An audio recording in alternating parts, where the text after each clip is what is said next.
Here's a presentation on how good drawing two cards is in every card game. You got card game problems. Maybe you got one powerful deck that's crushing your metagame all at once. Maybe you got one card that just really is destroying everything and making you don't want to play anymore. Maybe it's an entire archetype of cards that's just bowling over everything that you got going on. Or maybe you're just tired of some effects in general that have been in your game for like a really long time. Maybe it's time for a change. But here's the thing, if you're going to change to a different card game, which one are you going to change to? It's a hard question to answer. Here's the thing though, all of the card games that you play, they all have one thing in common. And if you look at all of these cards, it's very clear and obvious. They all draw two cards. Every card game has a card that just says, draw two cards. Simple as that. So, you don't know one thing about that though. How good is it to draw two cards in each of the games? Let's look one by one and see how good it actually is to draw two cards in every card game. So first we got Hearthstone. This classic card, Arcane Intellect, 3 mana, draw two cards. How good is 3 mana to draw two cards in Hearthstone? It's like fine. It's like okay, I guess. Like you got other cards like Acrobatics here that draws two cards, and then you can draw more cards if you play the cards. You got this card that draws you two cards, but gives you a benefit if it's the last mana that you spent on the turn. And you got this card that like you got to put a bit of work into. You cast some spell schools, you end up drawing two cards. If you cast two spell schools, you end up being equal to Arcane Intellect, and more will give you more of a discount. So drawing two cards for 3 mana is like, you could do better, but you could do worse. It's like an okay effect. There's a lot of cards that have been made better than Arcane Intellect, but not like insanely better than Arcane Intellect, so it like completely destroys everything, like spread the word or whatever. Could you do better, though, in Hearthstone? Yeah, probably. Most cards do a good deal better. You got Gold Panner here. If he just sticks for one turn on the board and you already have a card that gives you a 1-2 in stats and drew you two cards, Frost Lotus Seedling upgrades into a card that draws two cards and gives you 10 armor, which is just strictly better than Arcane Intellect. You got Defrost. Like I said, all the cards require a little bit more setup, but you can usually do better. Getting two corpses isn't that hard in a Death Knight deck. And then Refreshing Spring Water. This card draws you two cards and gives you the mana back if you draw spells. So with the cost of putting spells in your deck, which Mage already likes to do, you get the two cards for much cheaper than you would otherwise. So in most Hearthstone decks, you can probably do better than Arcane Intellect, but the effect is still somewhat playable.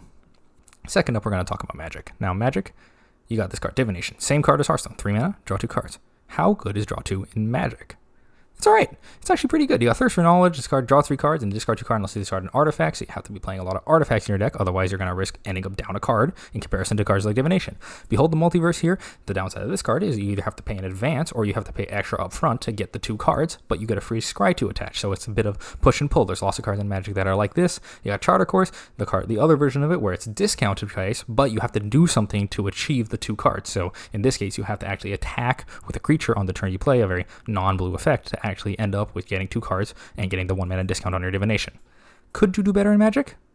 Sort of, but like not by a whole lot. Magic generally keeps it relatively even. You got Muldrifter here, which lets you have basically two cards in one, but the other half of the card that's 3 mana is still just the same 3 mana draw two effect.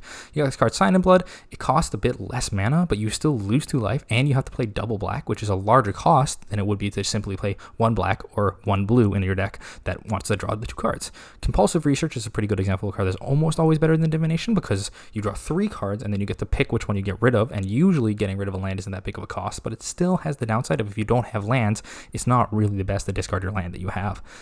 A more modern example of a card that's probably better than Divination is Caretaker's Talent. When you play this card down, you usually can draw a card getting 1 token on the first turn, and then it'll survive through to the next turn because enchantments are generally hard to remove and get you a second card, and then can keep snowballing from there. But this card even is not strictly better than Divination because if you play this card and it immediately dies, you actually get no cards out of it in comparison to Divination, which at least gives you the 2 cards guaranteed. So even though Magic has been around for the longest out of all the card games, drawing 2 effects have actually remained somewhat viable in competitive decks, control decks, and other types of decks all the way up till today.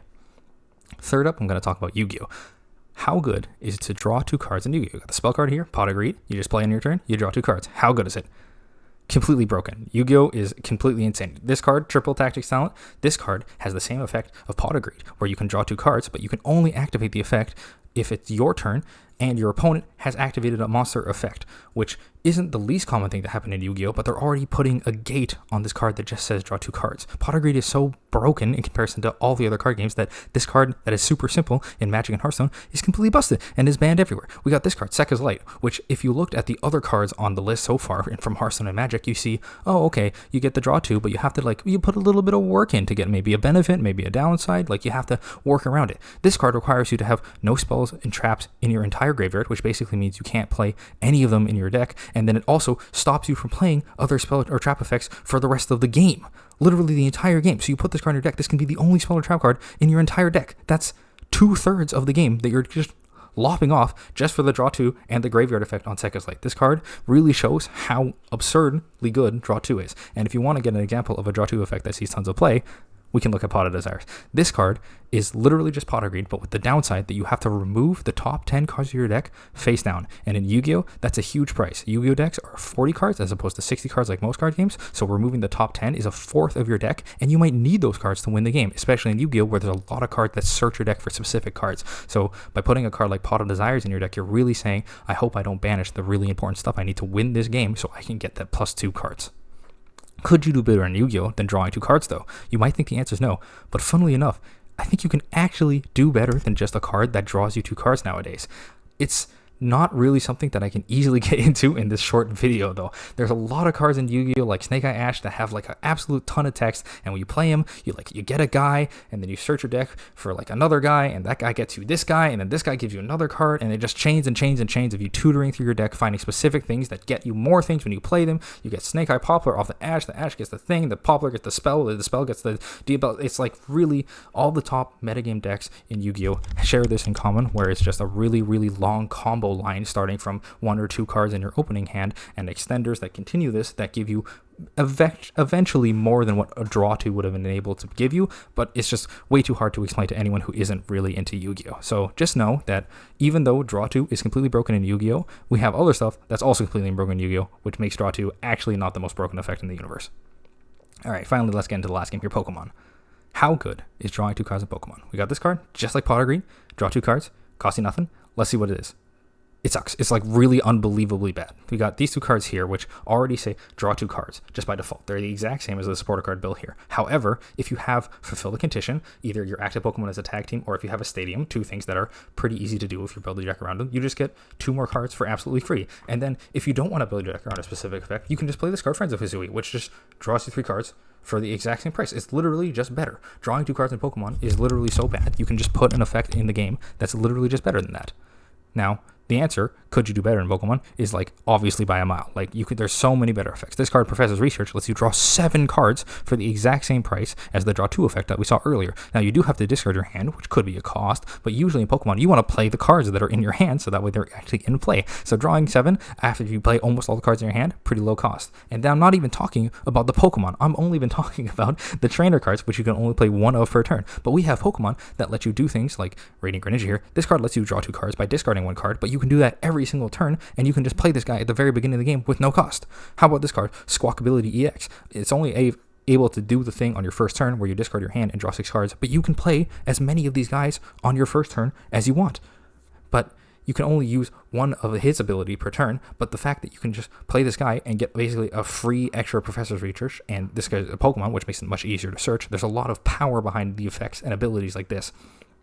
Another card that is completely insane. Now, this still does have a price. You have to use your V-Star power, your Legacy Star ability, which is only 1 per game. However, this card lets you look at the top 7 cards of your deck and put 2 of them in your discard pile. Regidrago not only benefits off putting more cards in your discard pile, it also gives you the 2 best cards you could possibly want from your discard pile and puts them into your hand, being an amazing draw 2 from the top 7 at absolute minimum. And you can do this also on the very first turn of the game if you want. If you play down Regidrago V-Star as early as possible on like turn 2, you can get the best draw 2 effect possible. So Pokemon, even though comparison to Yu-Gi-Oh, there's a lot like different elements and stuff, and they have different costs, like you can only play 1 supporter card per turn, or you can usually these abilities you can only activate once per turn or on your first turn or once per game. They still are super powerful in comparison to what Yu-Gi-Oh has available, and yet the game remains a lot slower for many other reasons, like the limiters on what Pokemon can do damage. If you look at most of the Pokemon here, their damages are pretty low, pretty reasonable, so you can't both get the card draw and the power in the same card.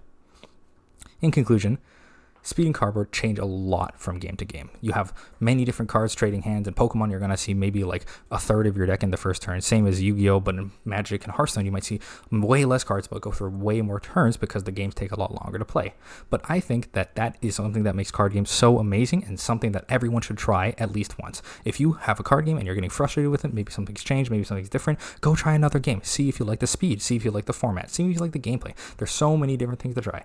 Most other card games have a pretty high learning curve. There's a whole new set of rules that you have to learn to get into games like Pokemon or Yu-Gi-Oh! But there's definitely worth it at the end if you can see if there's another game that you can like and attach to, because then it makes it a lot easier so that you can switch from game to game and play the ones that you like the most.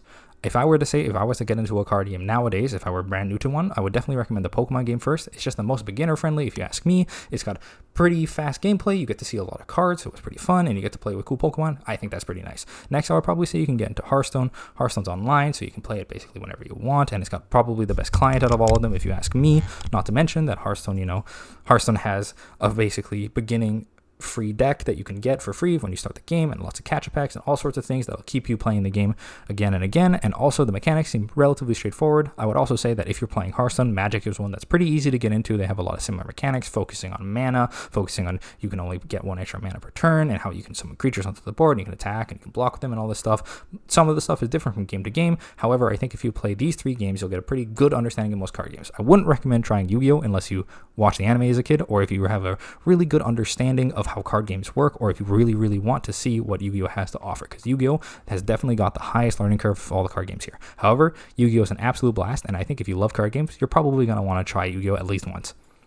Thanks for watching the video. Like and subscribe. I put a lot of effort into it, so if you want more of this kind of content, talking about many card games and many different aspects of them, let me know. I had a great time making it. Comment if you want to try a new TCG after seeing this video, and let me know if you wanted to go look at one and see and tell me how it went. Thanks for watching.